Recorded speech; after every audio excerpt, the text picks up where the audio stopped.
Mohon perhatian, pintu teater 1 susah dibuka. Bagi para penonton yang telah memiliki tiket, silakan masuk melalui jendela. Terima kasih. Guru tua, bolehkah saya mengetahui nama kedua orang murid guru tua itu? Tanya Gemi dengan hormat. Tentu saja boleh. Mereka adalah Wisesa dan Arya Dwipangga dan Nyonya ada apakah? Giri Seta memandang penuh perhatian melihat betapa wanita itu memandang kepadanya dengan mata terbelalak lebar dan mukanya menjadi pucat. Nyonya tenanglah. Ada apakah? Tanya Giri Seta heran. Akan tetapi wanita itu kini menangis, menutupi mukanya dengan kedua tangan dan ia terisak-isak. Giri Seta merangkap kedua tangan depan dada dan berkemak kemik, membiarkan wanita itu menangis dulu sepuasnya untuk mencairkan sesuatu yang membeku dan mengganjal di hatinya. Setelah hatinya terasa ringan karena tangisnya, akhirnya Gemi dapat menghapus air matanya dan dengan mata kemerahan ia memandang kepada pertapa itu. Guru tua, ternyata memang benar dugaan guru tua. Ketahuilah, guru tua, bahwa sebenarnya Rangga adalah anak tunggal majikanku yang jolos dari pembunuhan ketika rumah kediamannya diserbu musuh. Ayahnya adalah Arya Dwipangga dan ibunya adalah Sekar Kirana, murid terkasih Resi Wisesa, ucap Gemi berkaca-kaca kedua bola matanya. Sang Hyang Widi. Giri Seta berseru keheranan. Bukan hanya heran mendengar bahwa Rangga Mandaka ternyata putra kandung muridnya sendiri yakni Arya Dwipangga dan sekaligus juga cucu muridnya dari Wisesa. Jadi kalau begitu, Rangga adalah putra murid aku sendiri, akan tetapi, dia telah ikut denganmu, bagaimana dapat memainkan ilmu tongkat itu? Tanya Giri Seta heran. Guru tua, kami melarikan diri dari musuh-musuh majikanku ketika Rangga berusia 3 warsa. Agaknya dia masih ingat kepada ayah bundanya kalau ayah bundanya berlatih kanuragan bersama dan sekarang, setelah dia belajar kanuragan kepada guru tua, dia mencoba untuk memainkan ilmu kanuragan yang pernah dilihatnya dimainkan kedua orang tuanya itu, jawab Gemi. Sang Hyang Widi, tidak salah lagi. Benar seperti yang Nyonya katakan itu, dia termenung dan semakin kagum. Tentu Rangga Mandaka begitu pandai membawa diri, bahkan sikapnya demikian hormat dan sayang kepada Gemi, memegang janji dan sama sekali tidak nampak congkak. Guru tua, sebelum ayah ibunya dan Resi Wisesa maju menghadapi musuh-musuh yang jahat itu, mereka menitipkan Rangga kepada saya. Saya adalah pelayan pengasuh keluarga itu dan saya yang mengasuh Rangga sejak kecil. Saya mengajak Rangga melarikan diri mengungsi dan tinggal di dusun Leban ini, dusun yang menjadi kampung halaman saya. Dengan jelas Gemi lalu menceritakan semua yang telah dialaminya semenjak ia membawa Rangga Mandaka melarikan diri dari pedukuhan Kajang dan mengungsi ke dusun Leban. Pertapa tua itu menghela napas panjang. Betapa aneh jalan hidup anak itu, tanpa disengaja seolah dia dipertemukan dengan diriku. Kau telah melaksanakan tugas dengan baik, Nyonya. Sebaiknya, kita biarkan saja keadaan seperti sekarang, tidak perlu memberitahu kepada Rangga bahwa aku telah mengetahui riwayatnya. Demikianlah, mulai hari itu, dengan tekun Giri Seta mengajarkan ilmu kanuragan tongkat sakti badai purba kepada Rangga Mandaka.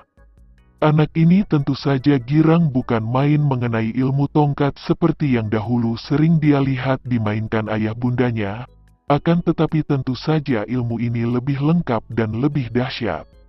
Di samping menggembleng muridnya dengan ilmu kanuragan, juga Giri Seta lebih tekun mengajarkan sastra dan terutama tentang inti pelajaran agama, dengan dongeng, perumpamaan dan contoh-contoh kehidupan para bijaksana zaman dahulu.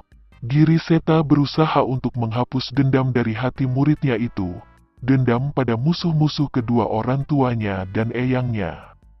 Ingat baik-baik Rangga, musuh utama bagi seorang pendekar adalah perasaan dendam, dan perasaan ini memang amat sukar untuk dikalahkan, karena dendam timbul dari berkembangnya rasa diri, begitu rasa diri disinggung dan terasa dirugikan, disakiti, dihina atau dibikin sedih karena kehilangan, maka dendam akan timbul meracuni hati dan pikiran. Dan kalau dendam sudah mencengkeram hati dan pikiran, maka tindakanmu tidak mungkin lurus melalui jalan yang harus dilalui seorang pendekar berwatak baik lagi. Dendam akan menyeretmu ke arah perbuatan yang semata-mata didorong kebencian dan sakit hati, dan kalau sudah begitu, sama sekali sudah tidak adil dan tidak benar lagi untuk hidup di muka bumi ini. Mendengar ucapan gurunya itu, Rangga Mandaka teringat akan ayah bundanya. Seringkali, kalau dia terkenang akan mereka, timbul dendamnya kepada Layang Samba, Dewi Selaksa Racun, Pragolopati dan belasan pendekar yang ikut mengeroyok ayah ibunya dan juga eyang luarnya, bahkan kepada para pendekar berwatak jahat. Kini, mendengar ucapan gurunya dia mengerutkan alisnya. Akan tetapi, Guru, kalau kita tidak membenci penjahat, bagaimana kita akan membasmi mereka yang jahat? Bukankah menurut dongeng sejak zaman dahulu, orang bijaksana dan para pendekar selalu menentang kejahatan dan membela kebenaran dan keadilan? Kalau kita tidak boleh mendendam dan membenci penjahat, bagaimana kita dapat bertindak terhadap mereka? Tanya Rangga Mandaka bingung. Sang Hyang Widi, kalau hati sudah diracuni dendam, bagaimana mungkin kita membela keadilan? Dendam dan kebencian menghapus keadilan. Karena perbuatan yang didasari kebencian, bagaimana mungkin dapat adil lagi? Kebencian melenyapkan pertimbangan dan satu-satunya keinginan hanyalah melampiaskan dendam kebencian, jawab Giriseta Santui. Kalau begitu, kita tidak boleh memusuhi siapapun, Guru. Tanya Rangga lagi. Sang Hyang Widi, pertanyaan itu tepat sekali. Kita memang tidak boleh memusuhi siapapun. Yang ditentang seorang pendekar bukanlah manusianya, melainkan perbuatannya yang berwatak jahat. Bila masih bisa disadarkan dengan ucapan dan pendekatan, lakukan itu sepenuh hati. Bila ucapan sudah tak bisa lagi, barulah beradu tanding. Namun lebih baik tidak dibinasakan. Manusia akan mati dengan sendirinya bila waktunya tiba, ujar Giriseta lantang. Manusia memang sudah ditakdirkan tak akan bisa hidup abadi. Sehebat-hebatnya si manusia, walaupun dia memiliki ilmu apapun itu yang mampu mengguncang kolong langit ini, tetap saja si manusia pasti mati. Begitu juga Giriseta yang berjuluk Batara Guru di masa-masa kejayaannya, yang dianggap seperti Batara karena sakti mandraguna. Yah, Giriseta menjadi semakin tua dan tubuhnya semakin lemah. Organ-organ tubuhnya sudah menua. Proses ketuaan ini melanda seluruh umat manusia di dunia ini. Tidak ada seorang pun manusia, betapapun kuatnya, yang akhirnya tidak tunduk kepada ketuaan dan kelemahan. Demikian pula Giriseta. Dalam usia yang hampir 100 warsa, dia mulai lemah walaupun semangatnya tidak pernah nampak merosot, wajahnya masih nampak segar, senyumnya masih selalu membuat wajahnya berseri. Namun, di waktu dia mengajak Rangga Mandaka berlatih kanuragan, muridnya itu melihat betapa gerakan gurunya kini semakin lambat dan tenaganya pun berkurang, terutama tenaga otot. Pada suatu pagi yang cerah seperti biasa, Rangga Mandaka sudah sejak subuh bangun dari tidurnya. Gurunya mengajarkan bahwa mengawali hari sebaiknya dimulai dengan bangun yang pagi sekali, sebelum fajar menyingsing, pada waktu ayam jantan. Berkokok, sejak pagi tadi, Rangga Mandaka telah bangun tidur, berlatih kanuragan lalu mandi dan kini dia sudah sibuk di dapur. Selesai memasak, Rangga mengajak Giriseta menikmati masakannya.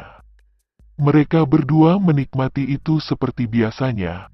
Rangga sehabis bersih-bersih, datanglah ke bilik guru. Sebelumnya, kuncilah pintu dan jendela supaya tak ada yang masuk, ucap Giriseta pada Rangga saat mereka selesai makan. Guru, bila ada yang datang sembahyang bagaimana? Tanya Rangga sambil membereskan perabotan makan mereka. Mereka tak akan datang beberapa hari ini, jawab Giriseta tersenyum. Kenapa Merak tak akan datang guru? Tanya Rangga heran. para penduduk mulai hari ini sampai 1 pekan ke depan sedang merayakan hasil panen mereka. Apa kau sudah lupa dengan hari ini? Jawab Giri Seta santai, oh iya guru. Aku lupa, balas Rangga tersipu. Setelah membersihkan perabot-perabot masak dan makan, Rangga ke dalam bilik gurunya. Sebelumnya, dia mengunci pintu dan jendela. Dia heran apa yang akan diajarkan gurunya di pagi ini. Biasa gurunya mengajarin kanuragan di halaman belakang kuil. Guru, aku sudah datang, sapa Rangga setelah masuk ke dalam bilik Giri Seta. Baiklah, kau duduklah di atas batu pualam itu, duduk bersila selayaknya akan bersemedi. Namun sebelum itu, lepaskan semua pakaianmu. Jangan ada sehelai kain yang menempel di tubuhmu, perintah Giri Seta yang sedang duduk bersila di atas pembaringannya.